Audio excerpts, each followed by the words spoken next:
mi pueblo, ¿cómo están? ¿Cómo están todos? ¿Están bien? Muy bien. Sí, este video será en español. Les aviso que será en un español que esté más tranquilo para hacerlo, ¿ya? Entonces, quien es de un nivel un poquito más alto, puede ser que entienda, quien es de un nivel un poquito más bajo, puede ser que no entienda, pero es interesante para que ustedes puedan ahí practicar tu español. Bien, y también conocer un poquito, acá voy a decir mucho más de lo que dije en las clases. Bien, en las clases. Lo que pasó, muchas personas puede ser que ustedes hayan visto en la prensa brasileña, por ejemplo, que Castillo pudo haber sido un dictador, Bueno, yo quiero que ustedes saquen eso de la mente, porque Castillo... Bueno, ¿cuál es la historia de Castillo? Bueno, Castillo fue un profesor, ¿no? Era profesor de una región rural, ¿sí? De Perú. Al mismo tiempo también, sí, hacía parte de movimientos sociales, de esa lucha personal que creo que un profesor, así como yo, tiene que estar. Bueno, Castillo entró en un partido nuevo, sí, es un partido que creo que tiene la edad de la UP, sí, en Brasil. Y entró y dijo, bueno, para que conozcan, es una estrategia de la política, tú salir para ser conocido, como yo, por ejemplo, hice cuando fui vereador en Brasil, ¿no? Candidato a vereador. Es justamente para eso, ¿no? Y entonces, ¿qué pasó? Bueno, él salió justamente con estas intenciones. Yo creo que una persona como él, por las cosas que sucedieron después, yo creo que no sería un político hábil, ¿no? Un político que tenga un conocimiento, como por ejemplo, del mismo Perú, podemos decir, Ollanta Humala, o también podemos decir de Michelle Bachelet, de Chile, por ejemplo, ¿no? Que son políticos hábiles y que saben hacer política dentro de y que tienen, ¿no? Un conocimiento práctico de la cosa también, ¿no? Y bueno, Castillo no lo tenía, de hecho no lo tenía. Entonces, ¿qué pasa? Todo este contexto de Castillo, él gana las elecciones de la extrema derecha de Perú, Keiko Fujimori, o Fujimori, como quieras hablar. Keiko Fujimori hizo un llamado, no aceptó las elecciones, como intentó hacer Bolsonaro este año en Brasil, pero de hecho no hubo fraude y entró Castillo. Bueno, Castillo entró en el país ¿qué? Con una gran crisis política. ¿Por qué? Los presidentes anteriores, voy a decir un poquito más en resumen, los presidentes anteriores, uno había salido, renunció, pero iba a sufrir impeachment por corrupción en su gobierno, o de él también, ¿no? Justamente. Con la Odebrecht de Brasil, con la empresa Odebrecht de Brasil. El otro presidente, Martín Vizcarra, salió como por influencias en el Congreso. Bueno, ya empezaba la relación del Congreso, ¿no? Esta cosa que vamos a ver qué pasó con Castillo, ¿no? Esta pelea legislativa con el ejecutivo del país. Bueno, esta pelea empezó ahí. De ahí pusieron presidentes de transición, ¿no? Para las elecciones que Castillo venció. Bueno, Castillo vence las elecciones y mismo con la victoria de Castillo, él entra, justamente podemos ver en sus declaraciones, ¿no? Del momento de la victoria y también de su juramento como presidente, que él jura sacar la corrupción de Perú. O sea, el gran problema de Perú en este momento era la corrupción. Bueno, decimos, y están dejando la corrupción, estaban intentando dejar la corrupción a manos del presidente Castillo. Sí, el Congreso y todo eso. Bueno, sabemos que la política es la política, ¿no? Y el Congreso empezó a querer, ¿no? Bueno, Castillo hablaba con el Congreso, pero sabemos que Castillo no quería hablar con la prensa. Bueno, Castillo no es un presidente, como dije anteriormente.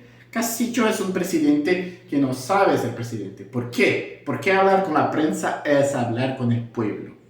Y hablar con el pueblo es importante cuando eres un presidente. Bueno, ahí ya está un error de Castillo, ¿no? Vamos al próximo. Bueno, el momento, bueno, ¿no? El día 7 de diciembre de este año, Castillo sale a dar un pronunciamiento. En este pronunciamiento dice que va a hacer toque de queda y que va a destituir al Congreso. Bueno, destituyendo al Congreso es una actitud que muchos estudiosos, ¿no? Hasta de Perú, conocedores de Perú, dicen que fue sí una actitud fujimorista, o sea, una actitud dictatorial, ¿no? Del expresidente Alberto Fujimori, del país. Lo que pasó fue esa actitud que fue sí una actitud dictatorial. Sí, estoy de acuerdo con eso. Justamente, es una actitud de un presidente dictatorial porque en el mismo día sería la votación del impeachment de este presidente. Y sí, el Congreso estaba haciendo un movimiento, ¿no? Desde que Castillo ocupó el mando del país, ¿no? Empezó su mandato. Un intento de golpe como el de Dilma en Brasil. Los brasileños lo conocen, esta intención, ¿no? Claro, Castillo hizo errores como un político típico de un político que no sabe qué está haciendo en su lugar, ¿no? Y entonces salió Castillo, claro, pero ¿por qué salió Castillo? Porque Castillo dio a la mano del Congreso la excusa para salir de la presidencia y para ser preso. ¿Por qué? Porque había investigaciones de corrupción y todo eso, pero ninguna funcionó. Lo que funcionó fue esta actitud, quizá una actitud de ansiedad, una actitud de alguien que no sabe lo que está haciendo. El presidente Castillo hizo eso temblando las manos, con miedo, obvio, porque sabía que podría pasar. Y claro, no tuvo apoyo, hasta porque fue una actitud antidemocrática, ¿no? Y el Congreso lo sacó. Lo sacó y puso Dina Boluarte. Y aquí está lo que está pasando ahora en Perú. ¿Qué pasa en Perú?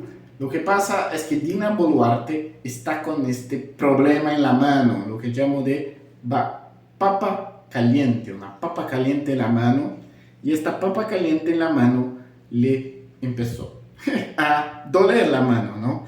¿Por qué? Porque Dina Boluarte sabe que el problema es político constitucional y no solo del Congreso, del Ejecutivo.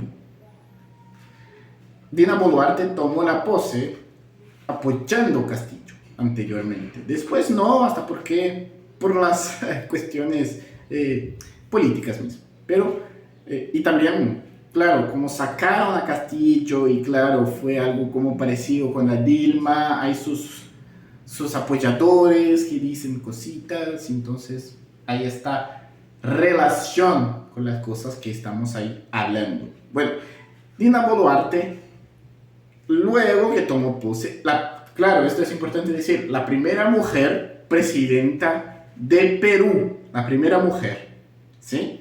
Entonces esto es muy importante, es la primera mujer presidenta de un país machista como Perú, ¿no? Entonces, muy importante eso, es un logro muy interesante socialmente, ¿sí? Bien, ahora vamos al tema. Dina Boluarte pidió para el Congreso votar para poner más cercana las elecciones juntas, Congreso y presidencial. ¿Sí? ¿Por qué? Para 2024. ¿Por qué 2024? Porque en Perú son 5 años, ¿sí? No son 4, son 5. Entonces pidió para sacar del 2026 la votación para 2024. El Congreso no aceptó. Entonces esto hizo con que las protestas empeorasen, porque mucha gente sabe que es el Congreso el problema, ¿no? Claro, la presidencia también, pero los dos, ¿no? Entonces, la política en Perú está muy difícil de entender y al mismo tiempo muy complicada, ¿sí? Muy compleja, ¿no? En el sentido de estudio científico está muy difícil. La cosa ya está, pensando en Brasil, la relación con los países latinoamericanos, lo que pasa en Perú es muy complejo, ¿sí? No solo por una crisis económica o por la pandemia y todo eso, no, por una cuestión política y social, ¿sí? Porque vieron, ¿no? la corrupción desde allá, ¿no? Entonces, sí, fue más o menos esto. Entonces, Dina Boluarte ahora, junto con el Congreso, está intentando, sí, he visto noticias de que están, sí, intentando hacer nuevas elecciones en el país. Creo que, en mi visión, yo creo que estas elecciones hay que hacer un cambio en las elecciones y no solamente en hacer las elecciones y ya. Porque puedes hacer las elecciones y pasar, por ejemplo, lo que pasa en Brasil, ¿no? Volver a los mismos, a los mismos de cuello y corbata, los mismos y lo mismo de lo mismo. Entonces solo hiciste las elecciones para hacer ¿no? Para hacer una maniobra y ya. No, hay que hacer un cambio político extremo dentro del país. Y eso, mira, qué gracioso, ¿no? Qué irónico. Es lo que está pasando en Chile también. Este cambio político, ¿no? Que es hacer una asamblea constituyente, hacer una nueva constitución, que es también, creo que es algo que se puede hacer en toda Latinoamérica, ¿eh? Entonces, lo que necesita Perú es justamente eso, esas nuevas elecciones, pensar mejor en lo que hacer, tener una persona en el mando del país que sepa manejarlo, ¿sí? Manejarlo, y que consiga ahí hacer una relación del Congreso con el Ejecutivo y al mismo tiempo consiga que los políticos trabajen para el pueblo y no solo para sí mismos. Creo que el gran problema de Latinoamérica es justamente eso, ¿sí? Entonces, dejando un poquito de mi visión sobre el tema, espero que las cosas en Perú mejoren, ojalá mejoren, ¿sí? Muchas gracias por quien quedó hasta ahora. Este video fue muy largo y dale tu me gusta, comente lo que crees de este video y hasta la próxima. Gracias.